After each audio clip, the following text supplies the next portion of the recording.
I stared at my phone screen, the banking app's interface blurring as tears welled up in my eyes.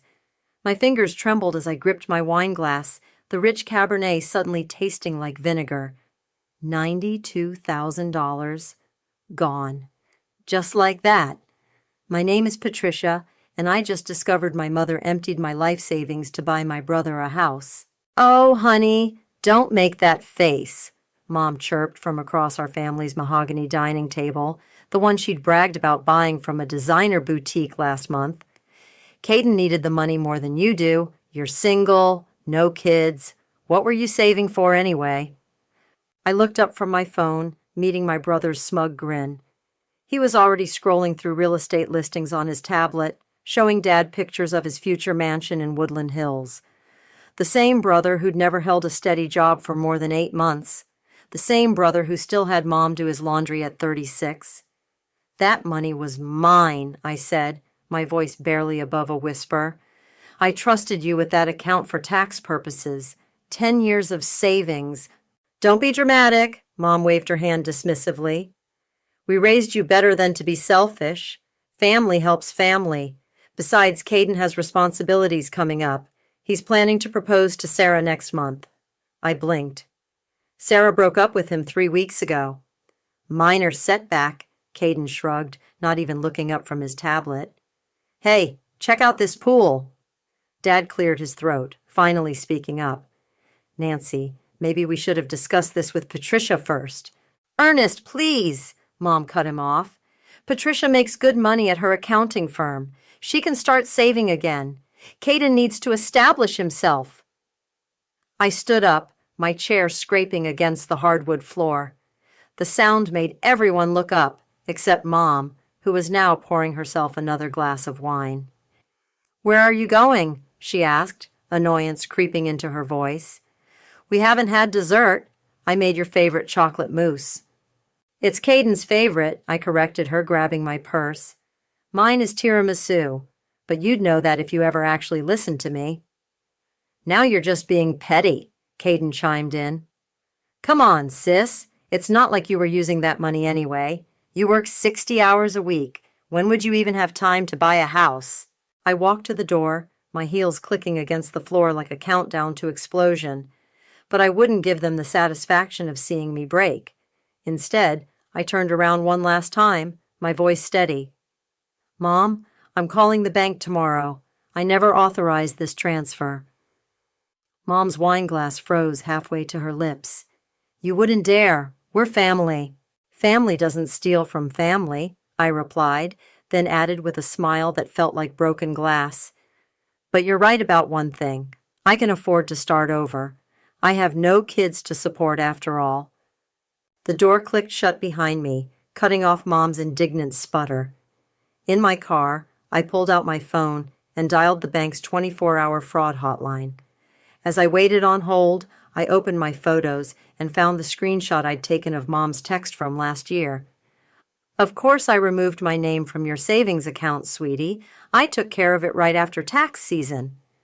Another lie, another manipulation, another example of how Mom always expected me to give, while Caden took.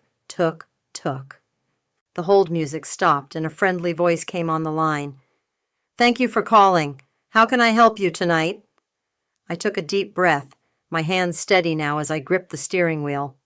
I need to report an unauthorized withdrawal from my account, and I have evidence of premeditated fraud.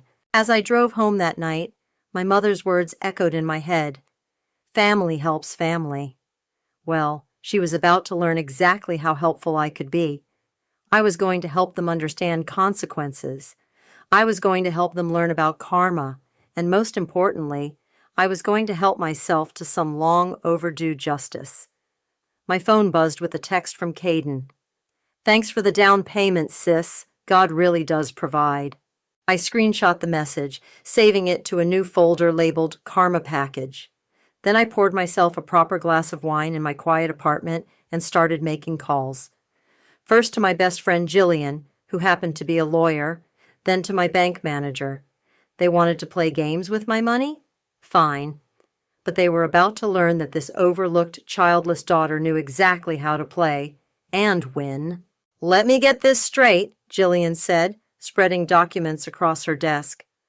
Your mother never actually removed herself from your joint account, then used that access to transfer your entire savings to your brother for a house down payment? She pushed her glasses up her nose, frowning at the bank statements. That's exactly what happened. I handed her my phone, showing the text messages. She told me last year she'd removed her name. I trusted her. Classic mistake. Jillian's heels clicked against the floor as she walked to her filing cabinet. But it works in our favor. The bank's fraud department is already investigating. I nodded, taking a sip of the coffee she'd offered. They froze the remaining funds this morning. Mom's already called me 6 times. Don't answer, Jillian warned, pulling out more forms. In fact, let's document every call, text, and email from now on. Your brother posted about the house on social media? I pulled up Caden's Instagram post, a photo of him grinning in front of a sold sign, caption reading, "When God closes a door, he buys you a 3-bedroom in Woodland Hills. Blessed choose God is good. New homeowner." Perfect, Jillian muttered, taking screenshots. The timestamp on this matches the unauthorized transfer. Patricia, we have a solid case here, but I need to ask, what do you want out of this? My money back? No, she leaned forward, her expression serious. What do you really want? Because we can go about this 2 ways. We can file a simple fraud claim, probably get your money back after some negotiation, keep things relatively peaceful. Or, she paused, tapping her pen against the desk. We can go nuclear, full investigation, possible criminal charges, every financial irregularity exposed. My phone buzzed again. Another text from Mom. Stop being childish. Family comes first. Call me back. I showed Jillian the message. They think I'm bluffing. They think I'll back down because family comes first. You know what? I want nuclear. You understand this could permanently damage your relationship with them? I laughed, but there was no humor in it. What relationship? The one where I'm their backup ATM? Where my brother gets houses and I get guilt trips? Fair point. Jillian started filling out forms. We'll need statements from the bank, proof of the unauthorized transfer, those text messages. My phone rang again. This time it was Caden. Put it on speaker, Jillian whispered, already taking notes. I answered. Hello? Sis, what the hell? Caden's voice was tight with anger. The bank just called me about some fraud investigation. Mom's crying. What are you doing? Exactly what I said I would do last night, reporting unauthorized access to my account. It wasn't unauthorized. Mom's name was on the account. An account she claimed to have removed herself from, in writing. I met Jillian's approving nod. Besides, having access doesn't give her the right to empty it without my permission. We're family. We don't need permission. Actually, Jillian spoke up, you absolutely do need permission, and I'm documenting this call as evidence. Who's that? Caden demanded. My lawyer, I replied calmly. Would you like her contact information for your attorney? Silence. Then, you're really doing this? You're really going to hurt Mom and Dad like this? No, Caden, I'm not hurting anyone. I'm protecting myself. There's a difference. You selfish I hung up before he could finish. My hands were shaking, but not from fear, from excitement. Well, Jillian said, finishing her notes. That was illuminating and recorded. Now let's talk about the realtor involved in this transaction. We'll need to question him about the loan application process. His name is Zachariah, I said, pulling up his business card on my phone. He's actually an old friend of Caden's. Even better. Jillian's smile was predatory. Let's see how loyal he stays when faced with potential conspiracy charges. My phone buzzed with a text from my coworker Annabelle. You okay? You look intense today? I typed back, starting a war. Tell you over lunch? You know, Jillian said, watching me text. Most people would be falling apart right now. You seem energized. I looked up at her. 10 years of savings, 10 years of being the responsible one, the reliable one, the one they could always count on to give in. Maybe I'm tired of being counted on. Maybe I want to be counted out. Well, she gathered the papers into a neat pile. Let's make sure they never make the mistake of underestimating you again. First step, we file these papers today. Second step, we subpoena your brother's loan application. Something tells me we'll find more than just your stolen savings in there. I smiled, feeling lighter than I had in years. Nuclear it is. Welcome to Casa de Caden, my brother announced, throwing open his front door with theatrical flair. The housewarming party was in full swing, and I'd arrived fashionably late with an expensive bottle of wine and a camera-ready smile. It's something, I said, taking in the half-finished renovations. Construction materials littered the corners, and there was a distinct smell of fresh paint mixed with desperation. The contractors are coming back next week, he explained quickly, grabbing the wine. Just a small delay with payments. You know how it is. Oh, I knew exactly how it was. The bank's fraud investigation was moving slowly but surely, and Caden's mortgage payments were already showing signs of strain. Patricia, Mom appeared, pulling me into a hug that smelled of Chardonnay. I'm so glad you came. I was worried after our misunderstanding. Misunderstanding, I repeated, maintaining my smile. Is that what we're calling it? Before she could respond, Zachariah approached, real estate agent smile firmly in place. Patricia, great to finally meet Caden's sister. Your brother's quite the negotiator. Got this place for a steal. I bet he did, I replied, pulling out my phone and casually hitting record in my pocket. Must have been quite the loan application process. Zachariah's smile flickered. Oh, you know, standard stuff. Though between friends, he lowered his voice, glancing at Caden across the room. Some of the income documentation was a bit creative. Creative how? Well, he laughed nervously. Let's just say your brother's salary might have gotten a slight boost on paper. But hey, everyone does it, right? I kept my voice neutral. And the down payment verification? That was the easy part. Your mom handled all that. Though, he frowned, the bank's been asking some weird questions lately. You wouldn't know anything about that, would you? Not a thing, I lied smoothly. More wine? I circulated through the party, recording snippets of conversation. Mom bragging about Caden's success. Dad looking increasingly uncomfortable when people asked about the financing. Caden avoiding his contractor's calls. Hey, sis, Caden cornered me in the kitchen. The bank keeps calling about that fraud thing. Can't you just drop it? Look at this place. It's amazing. Don't you want your big brother to be happy? Happy? I set down my wine glass carefully. Like how happy I was when I discovered my savings were gone. You're still on that? Come on, you know Mom did it because she loves me. Because she loves you more, I corrected him. There's a difference. His face darkened. You know what your problem is? You're jealous. You've always been jealous of me. Well, guess what? The money's spent. The house is mine. What are you going to do about it? I pulled out my phone, stopping the recording. Nothing. I'm going to do absolutely nothing.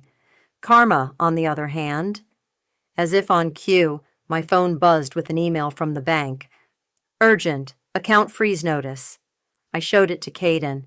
Looks like Karma's right on schedule. The color drained from his face. What did you do? Me? Nothing.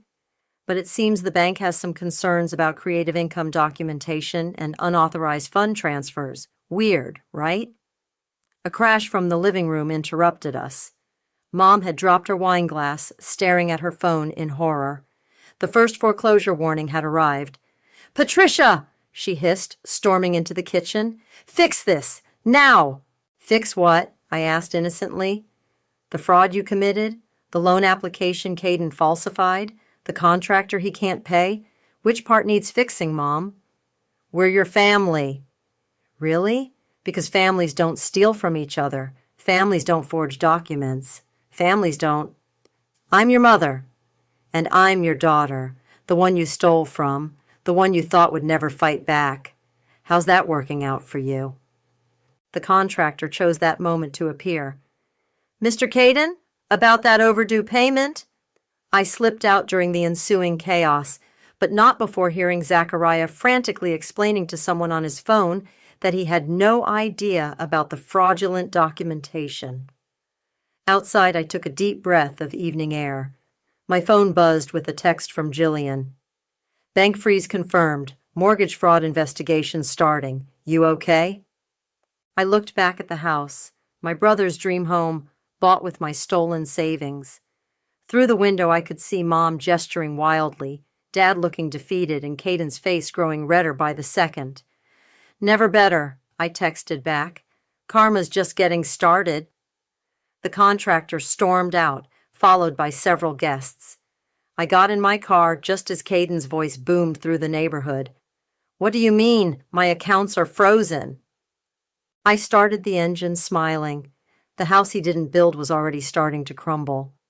I just don't understand why you're being so difficult about this, Mom said, stirring her coffee with sharp, angry movements. We were sitting in my favorite cafe, Neutral Territory, 3 weeks after the housewarming disaster. Caden's missed 2 days of work this week because of stress. Is that what you wanted? I took a slow sip of my latte. What I wanted was my savings to still be in my account. That money was just sitting there. Caden needed... Mom, I cut her off. I'm not having this conversation again. The bank's investigation is proceeding exactly as it should. You're being ungrateful, she snapped. After everything we've done for you. Done for me? I set my cup down with a sharp clink. Like what? Taking my money without permission? Gaslighting me when I object? Supporting Caden's mortgage fraud? It wasn't fraud. He just adjusted some numbers. I have the documents proving otherwise. Would you like to see them? Her face paled. What documents? The ones Zachariah provided to the investigation yesterday. Turns out your golden boy wasn't just creative with his salary statements. He took out another line of credit using inflated numbers. Mom's hand trembled as she reached for her phone. I need to call your brother. Don't bother. He's probably meeting with the bank's fraud department right now. The cafe door chimed, and Dad walked in. He looked older somehow, tired in a way I'd never seen before. He pulled up a chair without asking. The bank called again, he said quietly. They're freezing all associated accounts pending investigation. Mom's coffee cup clattered against its saucer. All accounts? But what about our savings? Should have thought about that before co-signing on Caden's creative documentation, I said, keeping my voice level. Patricia, Dad looked at me directly for the first time in weeks. Is there any way to fix this? Fix what, Dad? The theft? The fraud? Or just the consequences? We're your parents, Mom hissed. Family matters more than money. Funny how that rule only applies when it's my money being taken. My phone buzzed. An email notification from the bank. Notice of funds retraction in process. I showed it to them. Mom's face went from pale to red. You can't do this. We'll be ruined. No, I corrected her. You'll face consequences. There's a difference. Nancy, Dad said softly. We did steal from her. Mom whirled on him. Ernest, don't you dare. We did, he continued, his voice growing stronger. We took her money without asking. We helped Caden lie on his applications. We're not the victims here. I stared at my father, seeing a glimpse of the man who used to stand up to Mom before decades of enabling wore him down. My phone buzzed again, a text from Caden. You've ruined me. I hope you're happy. They're taking my car tomorrow. Your brother's car is being repossessed, I informed them calmly. Apparently, the loan application for that had some creative numbers, too. Mom stood up so quickly her chair scraped against the floor. Several cafe patrons turned to look. You're heartless, she spat. Your own brother stole from me, I finished, with your help, and now you're both facing the consequences of your actions. Funny how that works. We should go, Dad said, gently taking Mom's arm. Patricia, I'm sorry. We should have never. Save it, I cut him off. Your apology means nothing while you're still enabling them.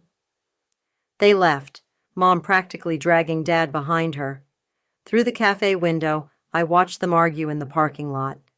My phone buzzed with another text, this time from Annabelle. Bank just called Caden's office. He stormed out cursing your name. You okay? I typed back, never better. Karma's working overtime today. Another message popped up from Jillian. Housing inspector got our anonymous tip about the unpermitted renovations. Inspection scheduled for tomorrow. You sure about this? I watched my parents' car pull away, Mom gesturing wildly as Dad gripped the steering wheel. I thought about 10 years of savings, of always being the responsible one, of watching Caden get everything while I got nothing but expectations. Absolutely sure, I replied. Time to let karma finish what they started. The cafe barista brought me another latte, giving me a sympathetic smile.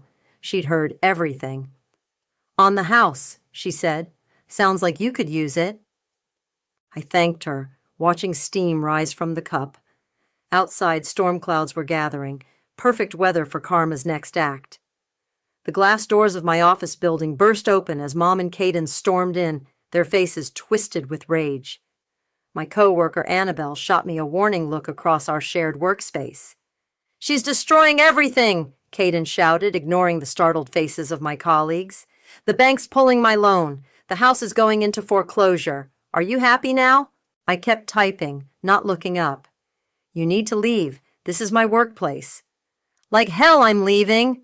He slammed his hand on my desk, making my coffee mug rattle. Fix this. Security, Annabelle said quietly into her phone. Patricia, Mom stepped forward, her voice shaking. The bank is freezing all our accounts. They're saying something about conspiracy to commit fraud. Your father can't even access his retirement funds. Now I looked up. Maybe you should have thought about that before helping Caden forge loan documents. I didn't forge anything. Caden's face was red. I just adjusted some numbers. While using stolen money as a down payment, I added. The bank tends to frown on that combination. It wasn't stolen, Mom insisted. I had access to that account. Access you claim to have removed, in writing. I pulled out my phone, showing the text message. The bank's fraud department found that particularly interesting. Security arrived, 2 officers I knew well from my years working in the building. Is there a problem here? Yes, I said calmly. These people are harassing me at my workplace. You heartless bitch, Caden spat. I'm your brother. And I'm your sister, the one you stole from. Funny how family only matters when you need something from me. Ms. Wong, one of the security officers, stepped forward. Would you like us to escort them out? Mom grabbed my arm. We raised you better than this. No, I pulled away. You raised me to be a doormat. I decided to be better on my own. Your brother's life is falling apart, Mom's voice cracked. He's going to lose everything. Everything he bought with my money, I corrected her, and obtained through fraud. Those are called consequences. The security officers moved to flank them. Caden's face crumpled suddenly, tears replacing rage. Please, Patty, he begged, using my childhood nickname. I'll lose the house. My car's already gone. I'll pay you back, I swear. With what money? I asked. The salary you inflated on your loan applications, the commissions you haven't earned, or Mom's enablement. That's enough, the security officer said firmly. You need to leave, now. As they were led away, Dad appeared in the doorway. He'd been so quiet I hadn't noticed him arrive. He looked at me, then at Mom and Caden being escorted out, and something seemed to break in his expression. The bank called, he said quietly. They found evidence of other fraudulent applications, going back years. I know, I replied. Jillian's been very thorough. Your mother? He hesitated. She always thought she was helping him. We both did. By stealing from me? No. He shook his head. That was wrong. I should have stopped it. I should have stopped a lot of things. For the first time since this started, I felt a crack in my armor. Why didn't you? Because it was easier to let your mother handle things, to let Caden be the golden child, to let you be the strong one. He pulled an envelope from his jacket.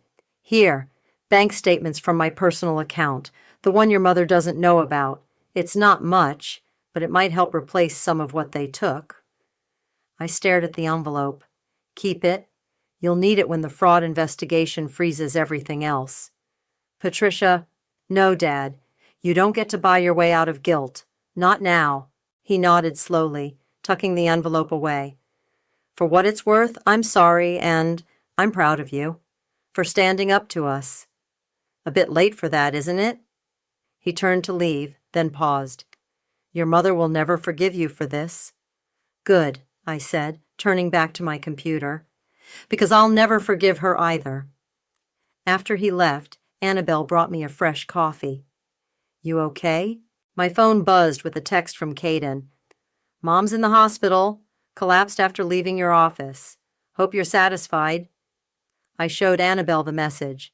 They're still trying to manipulate me. Is it working? I thought about my empty savings account, about years of being the reliable one, about Mom's constant dismissal and Caden's entitled smile. No, I replied, archiving the message in my karma package folder. It's really not. My phone wouldn't stop buzzing. Aunt Linda, Uncle Robert, 3 cousins, and even my mother's bridge club friends, all calling to tell me what a horrible daughter I was.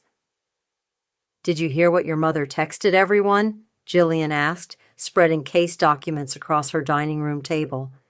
She's claiming you orchestrated this whole thing to destroy your family.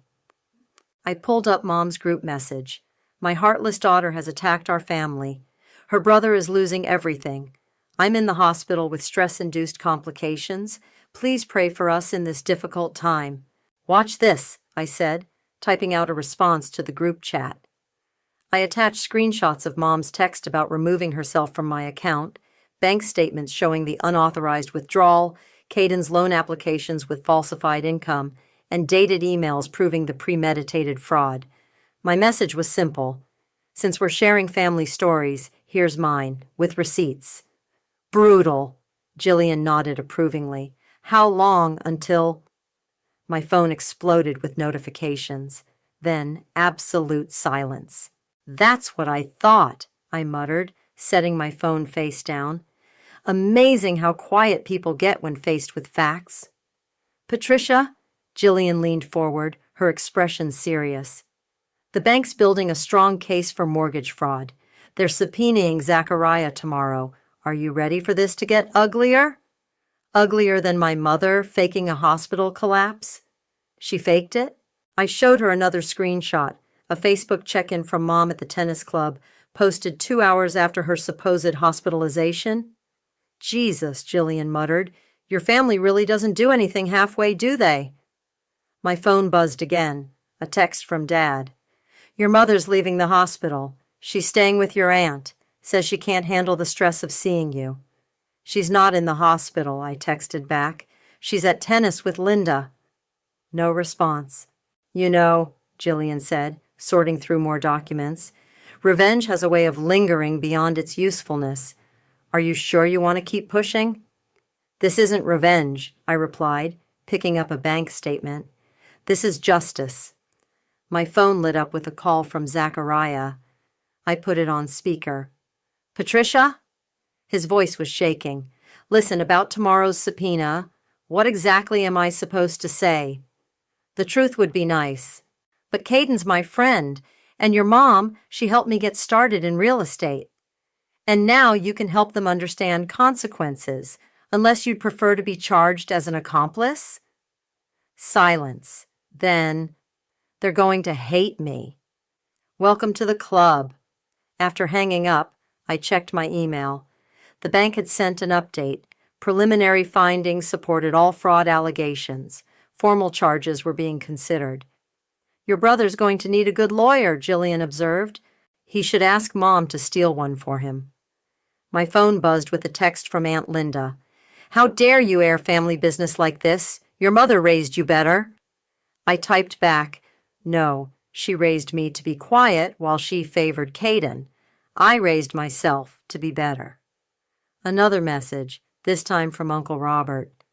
"Your father's devastated. Is this what you wanted?" I showed Jillian the messages. Funny how they're all concerned about my parents' feelings. Not one person has asked about my stolen savings. "Family can be weird like that," she replied. "They'll justify anything to maintain the status quo." My phone rang. Caden again. Against my better judgment, I answered. "The bank's pressing charges," he said, his voice hollow. "Criminal charges, Patricia. Do you understand what that means? That actions have consequences? I could go to jail over a little creative accounting." "And theft," I added. "Don't forget the theft." "It wasn't." He stopped. "Okay, you win. What do you want? An apology? Fine, I'm sorry. We're sorry. Just call off the investigation." "It doesn't work like that, Caden. I can't just call off a federal fraud investigation." "Then what was the point of all this?" I thought about years of being the responsible one, the reliable one, the one who always had to understand and forgive and give. The point was showing you that actions have consequences, even yours, even Mom's. "You've destroyed this family," he whispered. "No," I corrected him. "You and Mom did that when you decided my savings were your property. I'm just making sure everyone knows the truth." After hanging up, I looked at Jillian. "Still think this is about revenge?" She smiled sadly. "No, I think this is about something much more expensive than money." "What's that?" "Self-respect." My phone buzzed one last time, a message from Mom. "I hope you're happy with what you've done." I archived it without responding. Sometimes silence was the loudest revenge of all. The courtroom was quieter than I expected. Mom sat in the front row, clutching her designer handbag like a shield. Caden slumped beside his lawyer, looking nothing like the confident golden boy who'd stolen my savings 3 months ago. "The court finds in favor of the plaintiff," the judge announced, shuffling papers. "The unauthorized transfer of $92,000 is to be returned in full, with interest. Furthermore, given the evidence of mortgage fraud—" Mom made a small choking sound. Dad reached for her hand, but she pulled away. "Your Honor," Caden's lawyer stood up. "My client would like to propose a private settlement." "The time for private settlements has passed," the judge cut him off. "The evidence of deliberate fraud is substantial. Mr. Martin's testimony was quite illuminating." I glanced at Zachariah, sitting pale-faced in the back row. He'd sung like a canary once the fraud investigators started digging. "The property will be foreclosed," the judge continued. "All frozen assets will remain so pending criminal investigation. Court adjourned." As people started filing out, Mom rushed toward me. "Patricia, please. We can still fix this as a family." "Family?" I turned to face her. "Was it family when you emptied my account? When you helped Caden forge loan documents? Or is it only family when you need something from me?" "I'm your mother." "Exactly, which makes your betrayal even worse." Caden approached, his expensive suit now looking wrinkled and worn. "They're pressing criminal charges, Patty. Actual criminal charges. Is that what you wanted?" "What I wanted was my savings safe in my account. What I wanted was a mother who respected me. What I wanted was a brother who didn't think he was entitled to everything I worked for." "We can work something out," he pleaded. "Maybe if you talk to the bank." "The bank?" I laughed.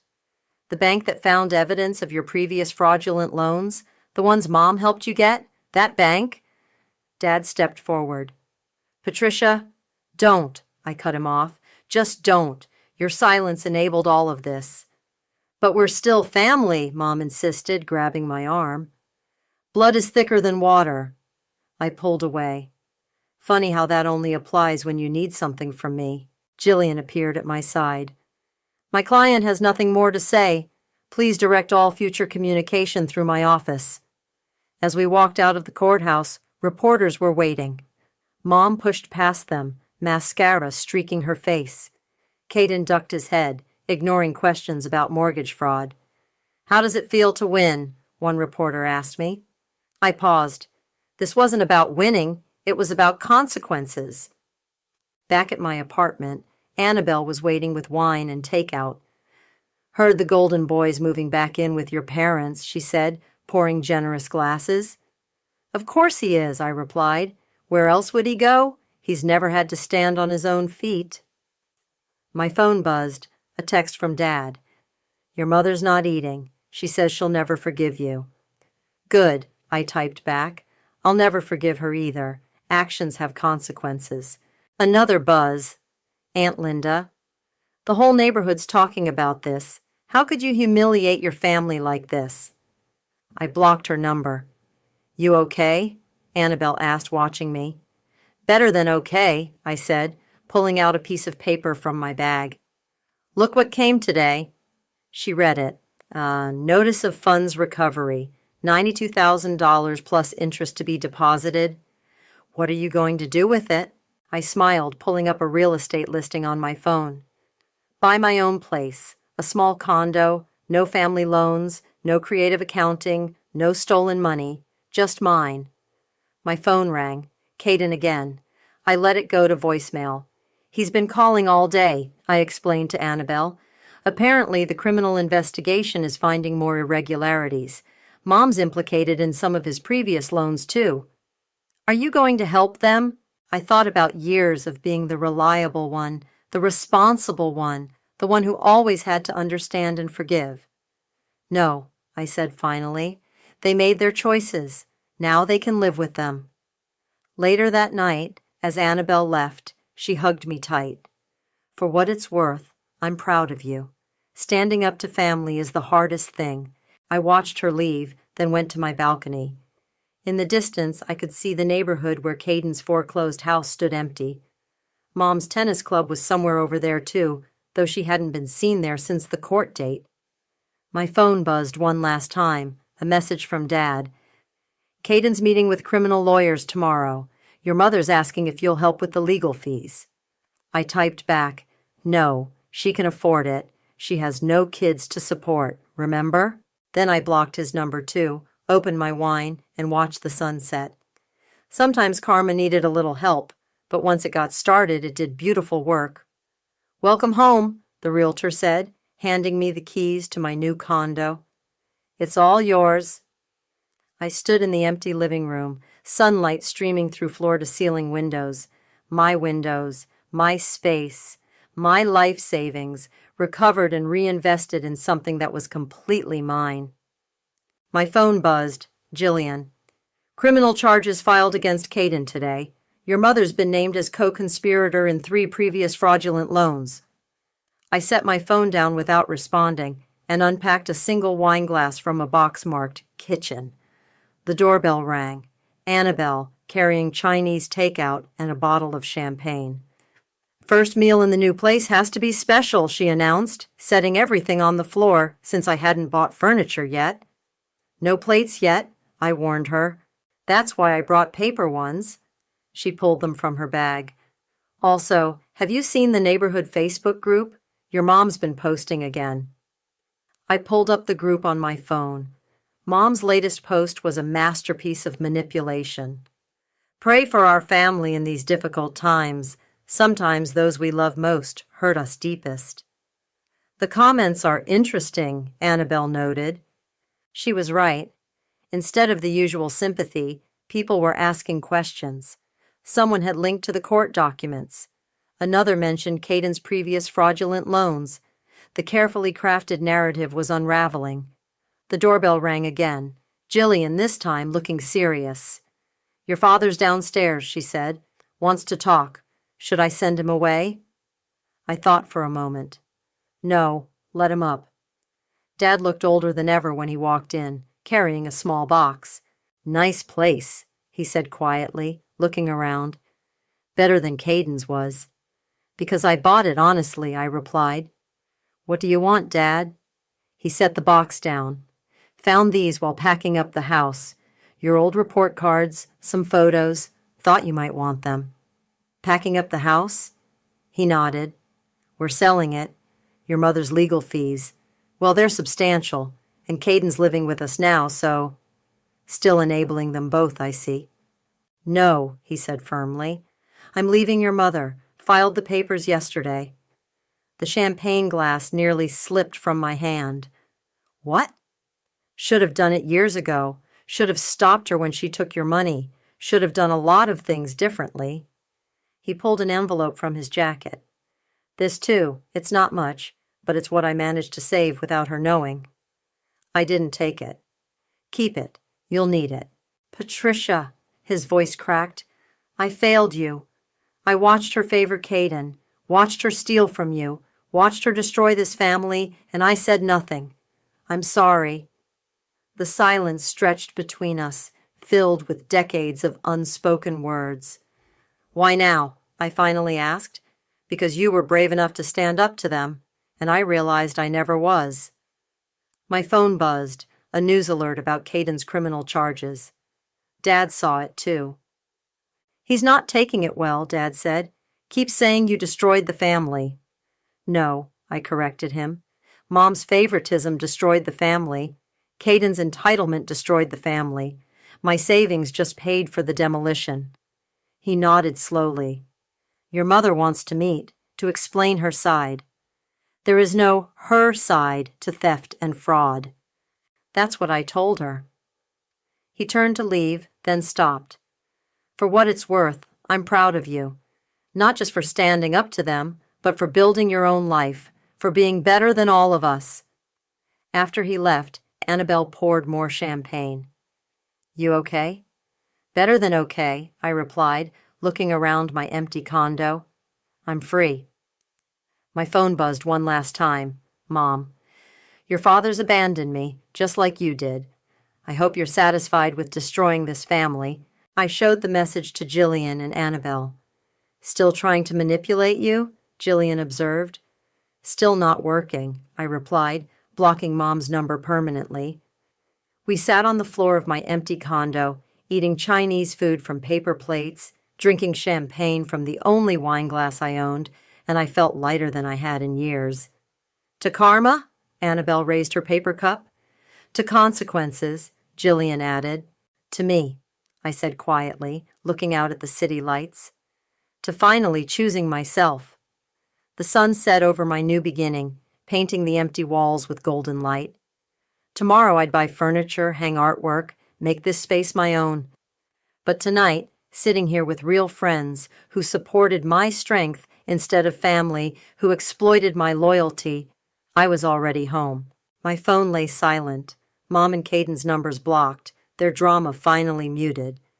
Sometimes the happiest ending isn't about forgiveness or reconciliation. Sometimes it's about walking away and building something better from the ashes of what they burned.